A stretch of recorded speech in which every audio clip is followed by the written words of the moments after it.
All right, I feel like making a manga haul on this dead channel. Let's see how it goes. So I got Attack on Titan, Volume 19, Volume 26. I was at Second and Charles, and I found a few used books, and I was like, okay, let me go ahead and complete the series. I should have waited till everybody was selling their collection, because right now, just buying the whole collection all at once is cheaper than going one by one. But after this, I think I got like 2 more volumes and I should be done with the series. So that's 27, 18, 23, 22. So that's a good chunk out of the way. I think I got like 2 or 3 volumes and I should be done. Next, let me show you some anime. I got Human Crossing.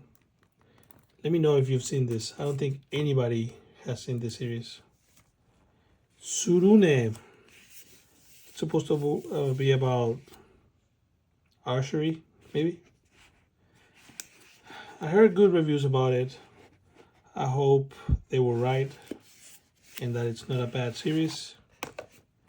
I got this out of the Sentai sale. If you go to their website, they have some good sales every now and then.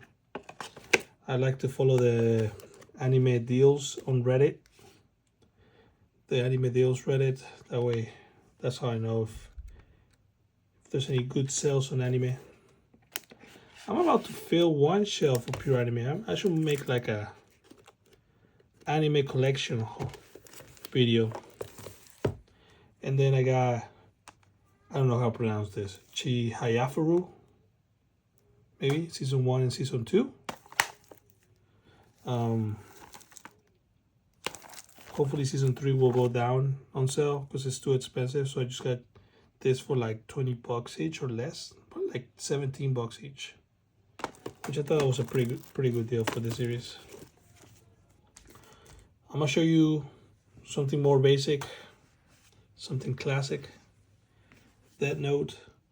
I prefer the singles, but this series has a lot of text, and I'm getting old, so I think this will be better to read just because it's bigger and there's a bunch of text.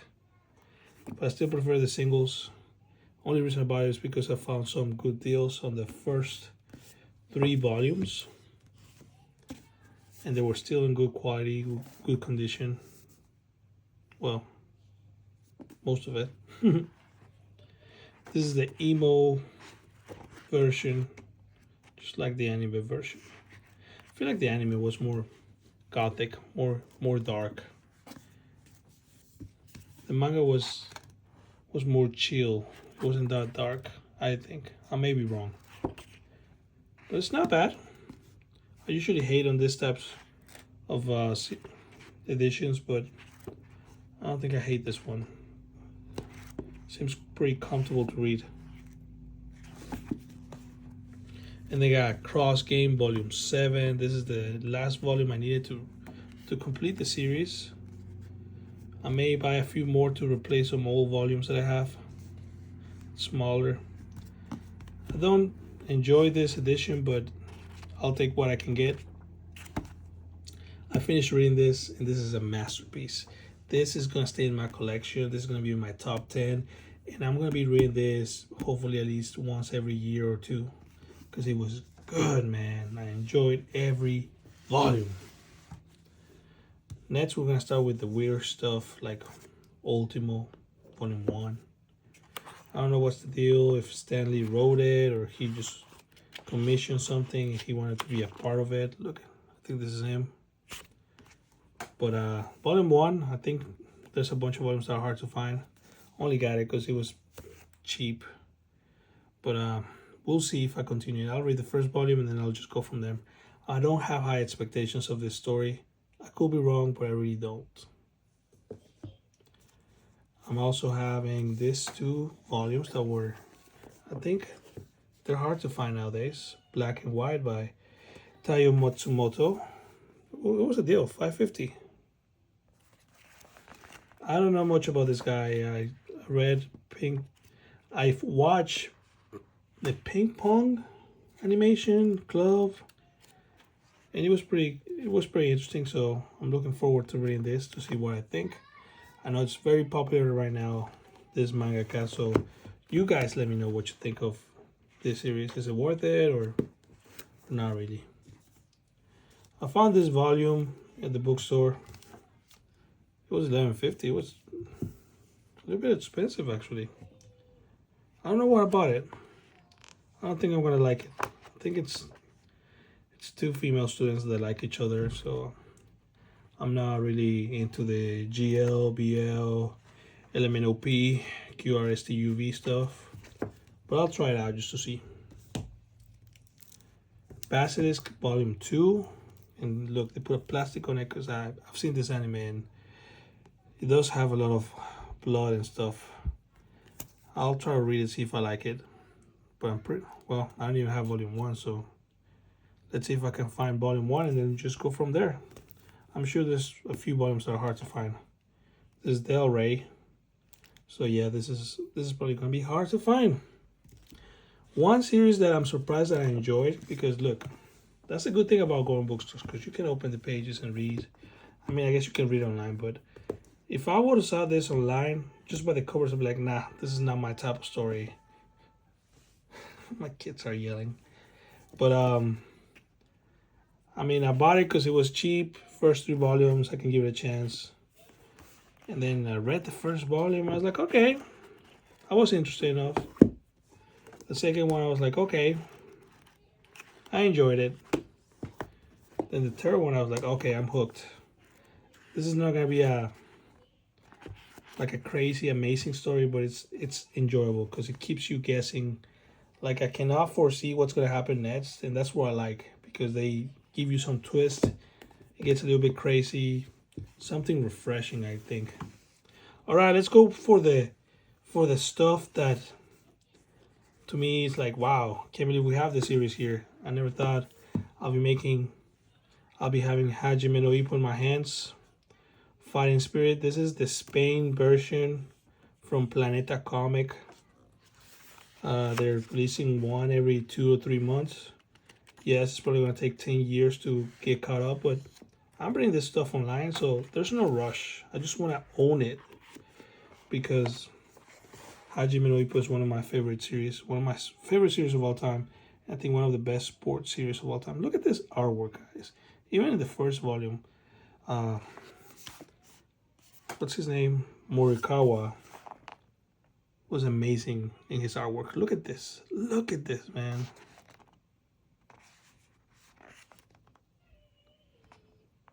Cool stuff.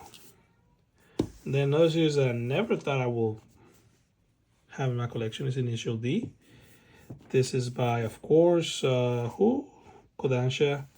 Not a big fan of their editions because they seem pretty flimsy, but I'll take care of it, I guess. I don't know if it's a 2, it's probably a 3-in-1. But I'm gonna read the first volume, see what I think. I'm not completely sold on this series. Just because a lot of people want it doesn't mean that it's a good series. This is the Kinokuniya variant. It comes with this little thing. I don't know what it is. Some little card. The reason I got the Kinokuniya variant is because this is the original cover of Volume 1, I think. I didn't like the other cover that they used for this. Next is Yawara by Naoki Urasawa. You probably never knew that Naoki Urasawa had this series, but he does. And I decided to get it. And I hope that I start reading it soon, because I don't want to fall behind on the releases. Look at this. It came with a few postcards. Love this artwork. Look at that. Looking forward to collecting a lot of stuff from Naoki Urasawa. And then March comes in like a lion. If you look at this variant, about this Kinokuniya. I heard this was drawn by the Berserk mangaka, but there's no way. It could be, but I don't think so. I'll have to check who drew this, but there's this thing about variants. If they're gonna get expensive like this, having to buy at the store and spend like 24 bucks for this, it's not gonna be worth it. I keep telling myself, don't do it, don't do it, don't get caught up in the variant hype, because then you're just gonna be wasting your money on multiple copies of the same volume. So hopefully I won't. I keep saying that I won't, but who knows. This lady wrote also Honey and Clover, which I enjoy very much, the anime. I have the anime, I have the manga too. So I'm pretty sure I'm gonna like the series, but I'm just gonna wait till more volumes come out, because Dempa likes to take their time. I think this took like a whole year for the next volume to come out. So there's no point in starting the series. I'd rather wait till it's over. Well, that was my manga haul this time, guys. It's for like the last 2-3 months. Let me know what you think.